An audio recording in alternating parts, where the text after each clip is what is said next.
सेब का बीज हवा से उड़ता हुआ जमीन पर आ गिरा। तेज धूप से बीज तड़पने लगा। तभी एक शेर आया और अपने मुंह से बीज को पानी दिया तो बीज धीरे धीरे अंकुरित होने लगा।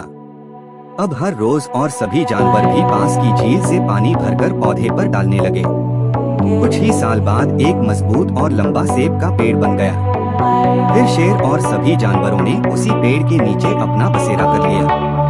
एक दिन एक आदमी आया और सेब के पेड़ को काट कर ले गया। बेचारे जानवरों का घर उजड़ गया। लेकिन अगले दिन उसी कटे हुए पेड़ से एक नया सेब का पौधा उग आया। पर शेर रोने लगा क्योंकि अपने लाइक सब्सक्राइब नहीं करा।